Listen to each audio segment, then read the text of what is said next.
days at the stick. From who's got it better than us to brick by brick. It's always the 49ers way, from off-season to game day. Yeah, we talk back. It's the 49ers Cutback.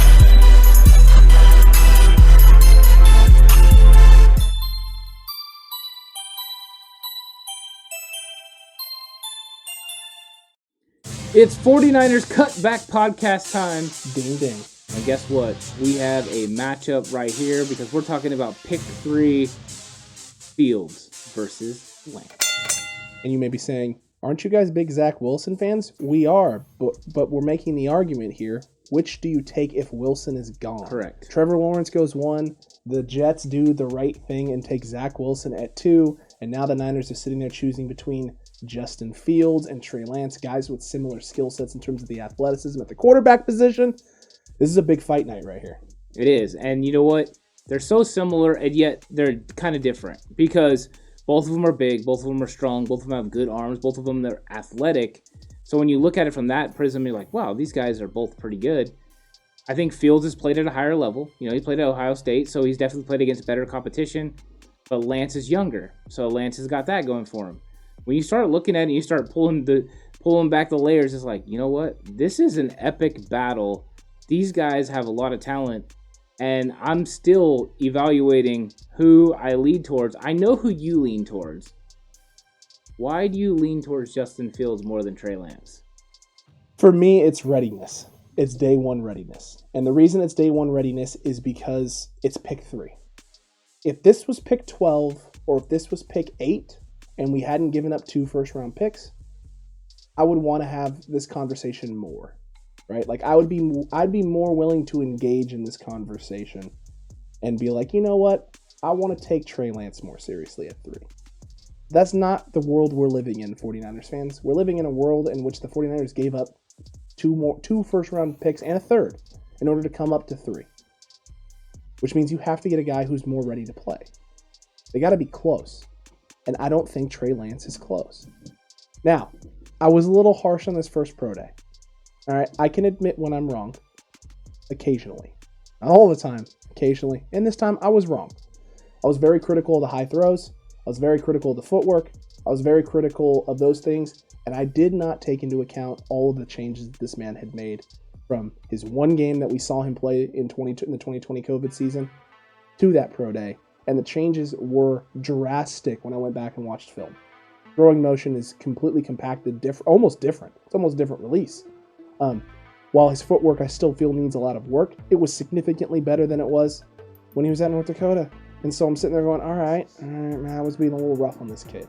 This kid has definitely improved. He's definitely gotten better.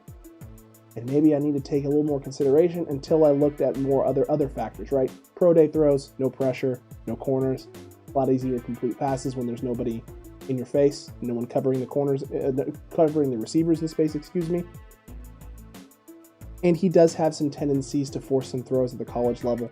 Justin Fields did as well, but Justin Fields playing against higher level competition. I feel right now, day one, Justin Fields is closer to being ready to play.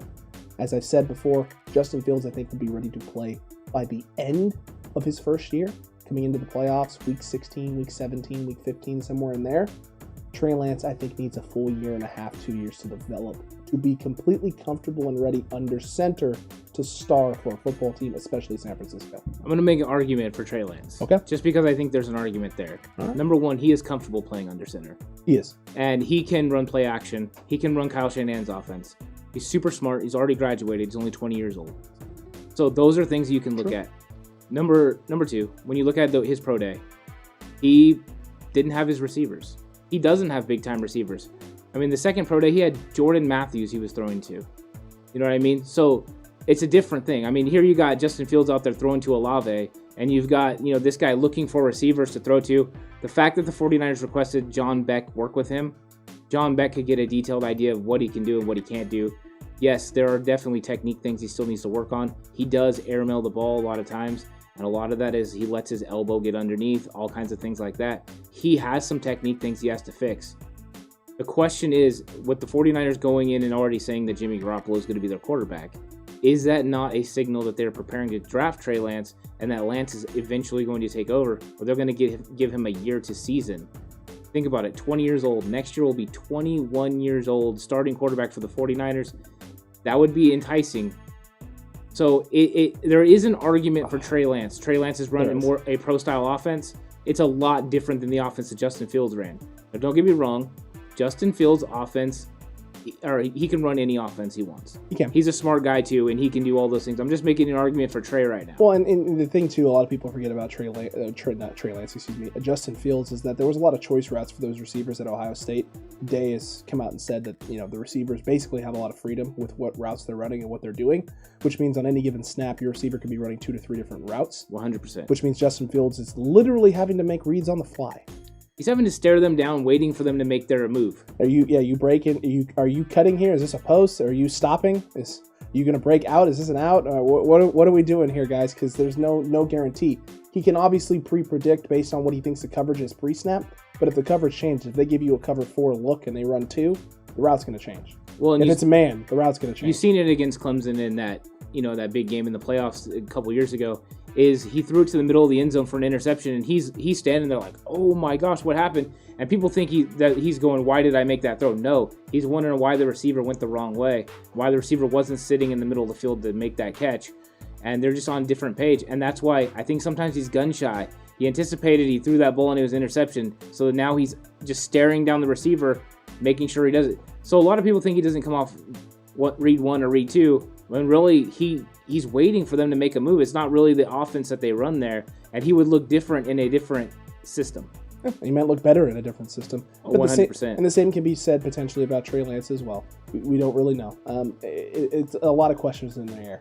I can tell you that I've softened my stance a little bit on the Trey Lance aspect and field, and the point you made is actually a point that is accurate, because at the end of the day, if the 49ers are really waiting to sit on a guy and just wait for... Look at this! Look at this! Who is this man? I think we have somebody entering the building. What are you doing? Mac Jones? Mac Jones has entered the conversation. Nobody wants you at 3. He's coming with a steel chair. No, get out of here. Yep. You need to leave. I think we need to throw Mac Jones into this. It now became a triple threat. It's not a triple threat. It's a triple threat. No, it's not a triple threat. Because think about what you heard about what Kyle Shanahan wants from a quarterback. Somebody that can work in the pocket, somebody that can be evasive but doesn't have to be athletic. This is the guy. He's accurate on rhythm throws. He can make throws down the field. I think Mac Jones has to be considered. No. You're not even going to consider I it. won't do it. You're going to make me do it. McCorkle, is he just going to stay? Is he just going to stay in the car? Fine. McCorkle. I mean, in that world, yes. Right? And the guy who's going to sit for a few years and wait his turn and wait for his moment. You don't think he's ready right now? He's probably the most ready of everyone, but the problem is there's no the ceiling is like he's there. I think he's at his ceiling. You think so? I think he's the best he's going to be. I don't know. I don't know. I just think it gets interesting and more interesting the stuff I hear. Here's the problem. Here's the problem for me, right? With Mac Jones, you may have been able to actually get him at 12. Maybe. If you can't get him at 12, you definitely don't have to come up to 3. Yeah. You don't have to. Unless you were afraid somebody was going to jump you and get him. Who? Carolina. Jump you where? That's the thing. They were originally talking 4, 5, and 6. Think about this. If Carolina was high on him and the 49ers moved to 4 and Atlanta, and then you got close to draft day and Carolina wanted Mac and they moved up to 3, now they would get Mac and the 49ers would be stuck with whoever's left. And that would make sense. But you'd be stuck with Trey Lance or Justin Fields. Correct, but what if Kyle doesn't see it that way? What if Kyle sees it through the prism that Mac Jones is the next best guy and he's got a lot of room on him compared to everyone else? I just hope to God he's right. Because you think it's weird. To God he's right. Don't you think it's weird Carolina trades for Darnold once the 49ers move up to 3? Yes, but is that because they knew the Jets were going to take a quarterback and could finesse or, try and get Sam Darnold out of it, and they know, I don't know. Maybe they want, I don't know. Yeah, it's scary. It's going to be, we have to keep Mac Jones in this conversation. Jones, Lance, Fields, One of them's going to go, and it could be any of them. Any of them have a chance to win this competition. I wish that wasn't true, but it is. It is. It is and true. you start talking about pocket presence and stuff. Some of the things that Fields struggles with is when he doesn't have a lot of room to throw the ball, when a defender's in close. You've seen him working on that at the pro day. That's true. And that's something Shanahan wants. What does Mac Jones do really well? That. So there are things that Mac Jones does that do lend to Kyle Shanahan. I'm with you as far as I wouldn't trade to 3 to get him. No. But if you were fearful that Carolina would jump you to get him, then you would. This makes me question, if this ends up being the pick, it would make me question decision making in the front office, because that's a move I think you make. That's a move you made out of fear, and I think that's the wrong type of move to make as early as they made it. I would rather you sit firm and strong and almost in denial that you're taking a quarterback, and then at the last minute, right before the clock strikes midnight, you move in and swoop in and get the guy that you want. I would have had more respect for that move. I don't respect it. If this is the move, I don't respect it. Now, I don't have respect for Now, let me make an argument that it's not Mac Jones. I mean, I can make that argument for you all day. Oh, but I got a specific reason. Oh, you got a specific. All right, let's hear it. Yeah, and Let's hear it. Yeah, here is that reason. So, John Beck worked with Justin Fields, Correct. Zach Wilson, Yep. and on request, Trey Lance. Who did he not work with? Mac Jones. If the 49ers trust John Beck so much, And they do. wouldn't they have him at least work with this guy for a little bit? And unfortunately, Ant, this is where I can make my counter argument that Kyle Shanahan is playing 50-degree chess with everybody and intentionally not sending John Beck to work with Mac Jones because Mac Jones is his guy. Why would he have to at this point? He already knows that he's going to take Mac Jones. He's already written it down on his little sticky note. Yeah. Mac Jones at 3 no matter what. And so he's sending these guys he's sending back to every other guy he's working with to throw people off and why? get people excited. I don't know. Well, he doesn't have to throw anyone off. He wants people to score. He's sitting there at 3. He has no reason. He's trolling. If he threw the Jets off, right, and the Jets chose Mac, he would take Zach Wilson. He doesn't care. True. So I don't true. think at this point that he needs to do anything with that. No, I don't think he does either, but, who knows what's going through their heads. If Mac Jones is really the pick, then I don't know what to think anymore. What's crazy? I don't understand football. What's crazy is there's an argument for every single guy. Correct. And that's the fun part, is just trying to figure out It's fun and nightmarish all at the same time. Yeah, it is. Because I think both of us are pretty convinced it's one of 2 guys, and I'm softening on a third. McCorkle, I'm sorry, my dude. I will not soften on you at 3. There's no part of me that can do it. My conviction is too strong here. It's too strong. I am in the back of my mind, I keep feeling like that could happen, that it could be McCorkle. It could. I don't want it to be McCorkle. Let me get that out there. But if it happened, of course, I would have to wrap my head around it and react accordingly. My instant reaction may not be favorably. Yeah. But you know what? It's like one of these things where I'm super nervous about it and then super excited at the same time. Again, I don't pretend to be an expert by any means whatsoever. So if McCorkle's the pick, obviously they see something. And I just hope to God that they can get it out of him. Because I don't see it, and if you can prove me wrong, then I will happily eat my own shorts and stick my foot in my mouth and own it, because I just don't see it. I mean, the only good thing you got going for him is that his receivers think he's better than Tua. So he can't bust as bad as Tua? And Tua's not even played a year yet, and people are already down on him. Well, his receivers at least would rather play with Mac Jones than Tua.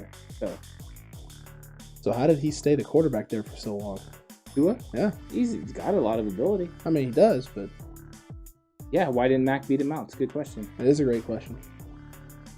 And the plot thickens, my dude. The plot thickens. There is just so much surrounding this. Oh, my Lord. This is like Conspiracy Theory episode 2.0, except just specifically quarterbacks and why it could be anything. Facts. That's also true. It's also true. I mean, here it is. Like, at the end of the day, 49ers fans, you do have to brace for Mac Jones. You have to, because he checks all the boxes of a Shanahan quarterback. The pocket presence, the awareness, play action, system, mobility in the pocket, being able to maneuver, throw from within the pocket, the types of quick release, types of pro reads that you make. A guy that has an arm and isn't afraid to take shots downfield. I mean, look at Kirk Cousins. Kirk Cousins is the same way. He's not afraid to take shots downfield. He'll take shots downfield. It won't always be the best Did throw. Did you hear what the front office personnel said? Apparently a GM said that McCorkle is the smartest quarterback he's ever evaluated. Ever. And what does Kyle want to do? He wants to be able to have that quarterback, be able to talk to him, respond, and see things the way he sees it. And as a coach, especially when I was coaching basketball, having your point guard see the game and see the floor the same exact way you see it makes your job as a coach 50 million times easier. Because if you're not having to coach your floor general, coach them up on what you want them to see and what they need to see, and they just see it and understand it the same exact way you do, then the conversations you're having with them aren't, hey, this happened, you need to see this. It's, hey, what are you seeing? You tell me what you're seeing, and let me see if I'm missing anything. If I'm missing something, and you can fill me in on it because we see things so similarly, we're going to come up with a lot of creative solutions to problems that I wouldn't have been able to find or come up with before.